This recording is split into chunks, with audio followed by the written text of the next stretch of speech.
We are Two Guys Playing Zelda, and you can follow us on Twitter at Two Guys Play Zelda or email us at twoguysplayingzelda@gmail.com. This is our video walkthrough for the Woodfall Temple. It's the first dungeon in Majora's Mask. I know one thing that we kind of always complain about is how bland the first dungeon is, but this is really not a bland dungeon. Not at all, not at all. And I guess Majora's Mask can't get away with having bland dungeons. Yeah, but there's only four. Yeah, four dungeons. Yeah, they kind of need to get right to the point.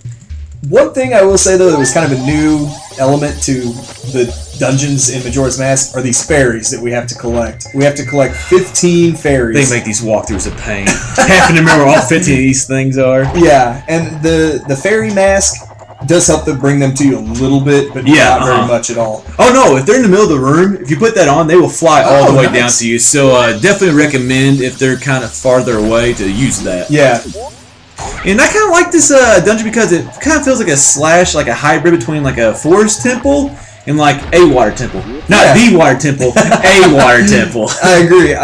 And I will give this credit. I've kind of ragged a little bit in the past about how I didn't like how much time you spent in these other disguises that you have to wear. But I do love how this dungeon does take advantage of the special powers you get as a Deku, whether it's skipping across this poison water, the floating through the air you've already seen us do, your nice little spin attack. And I also like how they brought the poison swamp in with you. And that'll go away somewhere in this dungeon or temple. I'm just not sure exactly where that is. I think it's after you kill a mini boss, maybe. It could be. It could be. There's a couple of mini bosses in this one, I think, aren't there? Yeah, there are. I think there are 3 in this one, maybe. But yeah, I kind of do like agree with your point there. Like, him being able to fly and everything. You kind of it adds a whole different element to the game. It allows you to do things that you couldn't do in other games. So it makes for some creative puzzles. I will say that. Well, no, one thing, like we've said that we're not big fans of this game, or weren't. But it's kind of the second time through, it's kind of grown on me a little bit more. So, and we've definitely been having fun with it so far. I really like the colors. Like kind of like the green and purple of this one. Oh, that poison water. Yeah, the poison water does look pretty awesome. Plus the flowers that you go down into. Yeah. And honestly, this is a little bit. It feels a little bit like a forest temple. It almost feels a little bit like you're inside the Great Deku Tree. Also, it does. It really does. I didn't even think about that. Oh, these turtles. Yeah, not much water, but still with the swamp water, it kind of, I guess, has that feeling. So yeah. It's very similar, but at the same time, very different. So yep. I thought this is a creative way to have to kill these enemies. Yeah. I mean, when you finally figure it out. You think a turtle, soft underbelly, all that stuff. It makes sense to hit him from underneath. I thought it was well done how they implemented that. He's got to time it right. Yeah, you got to time it pretty good. You saw we missed a time or two. I think there's a couple other ways you can kill him, but that's by far the easiest way. Yeah, and you're probably going to get hit once or twice like that, but they only do a quarter of a heart. What I don't understand is how those DQ bubbles kill enemies. Like, that is still beyond belief for me. That is still the biggest mystery. Yes. You'll see later on in another mini-boss in this walkthrough, I blow 2 bubbles and they're done. Yeah, it doesn't make a whole lot of sense. So, whatever. Maybe they're poison bubbles. Now, why is this water right here not poisonous? That's a good question. It looks, maybe it's isolated. Maybe it's kind of by itself. I don't know. Looks like more like a puddle, I guess. Yeah, it's not really a lake or a pond or anything. Now, one neat little effect I love that they did, when you're in the Deku costume and you open a treasure chest, you jump all the way into that treasure chest to pick that up. Instead of being Link where he's kind of lean over and pick leans it up. over, Just the fact that they thought to put little details. Yeah, those different kind of animations depending on your disguise or your mask, whatever. Nice little touch. Yeah, in the Majora's Mask, they really did good on those little details to make it kind of stand out a little bit. It really does. I just thought it's not a big deal, of course, or anything. I just thought it was well done.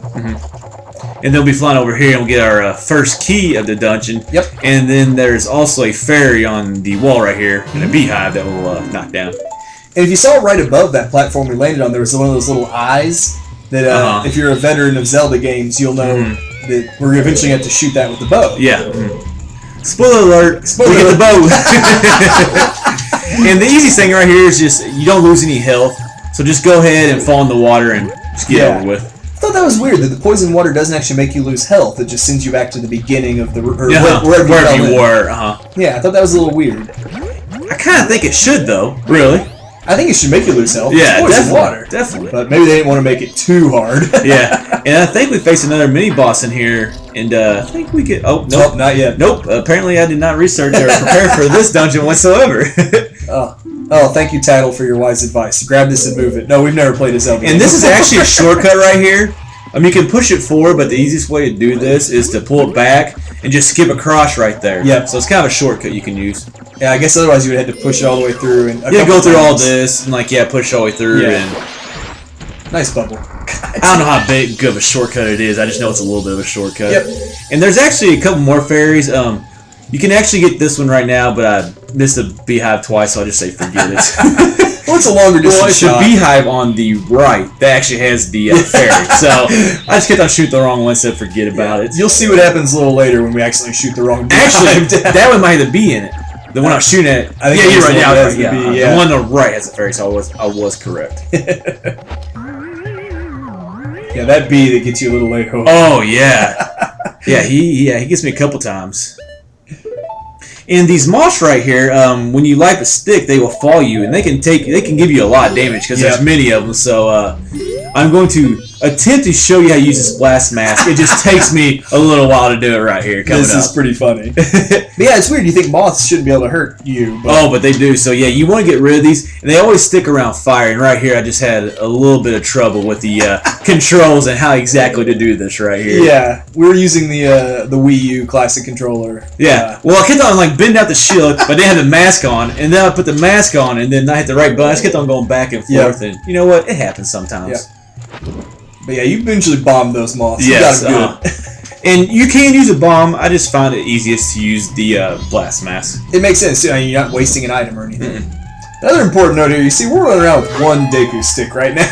Yeah. Well, you don't have that chance to get that many before this dungeon. No. And there are some of the flower piranha plants that come out of the ground that we can get them from.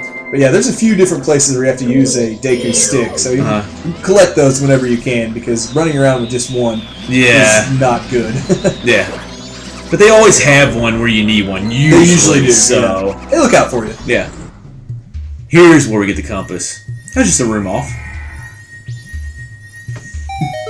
And you'll see one thing up here when we go back into the next room and we go up on a higher level. We actually shown a couple of jumps already in our videos, but one little thing I love about this game was the way that Link jumped. Over long distances, he would kind of do like it's like little twists, somersaults. I don't know. No, it's, again, nice touches like that. Yeah.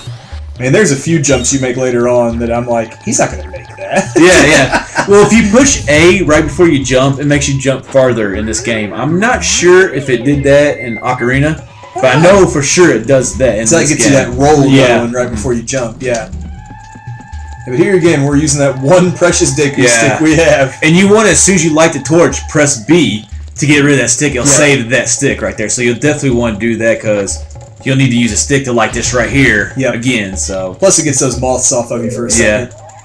Well, no, the stick it doesn't because they fire. They follow fire. Yeah. Well, I meant once you put the stick away, they'll go to the torch instead of you. So here's where I was talking about the jumps that I didn't think you were going to make. Yeah, they are long. Especially with a stick in your hand, too. But that's why you want to save that stick right there because you're going to need it right here again. Yeah, I like the little twist you do in midair. Now, how he jumps and lands on the edge and pulls himself up with a burning stick in his hand is beyond me. I would have either plunged to my death or burnt myself. Yeah. Probably both. Probably, yes. Just hopefully burning yourself comes after you die. Yes, exactly. Otherwise, I'd be on fire while falling to my death. And that doesn't sound like much That fun. would suck.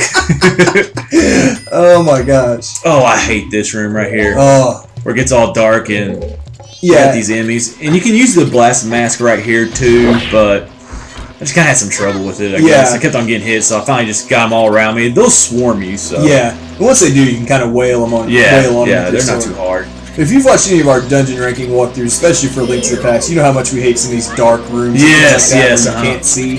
And this one's just really bad. You gotta run around and light all three torches. And you can't see them. And you can't see them, yeah. And thankfully they're basically they're around the perimeter of the room, right? Yeah, so. But then you got the pillars. Yeah. Kind of on the edges. I mean, it's a pain. Yeah, it was not fun. But at least you killed all those enemies. You would think that fire would light up more of this room. I know, right? Especially when you have 5 or 6 torches going. You would think, yeah. But definitely. They don't give you, they don't throw you that bone. No, they don't. But yeah, basically he's got to run all the way around the perimeter to light them. It can be a pain, like Hick mentioned, with some of the. Yeah, man, you can't see them, but you do get quite a bit of time to actually do this. I think you maybe had a little more time than you did in Ocarina of Time. Well, I just missed that one right there. But now that we've got those lit, we reopen the next door, and we'll see you in part 2.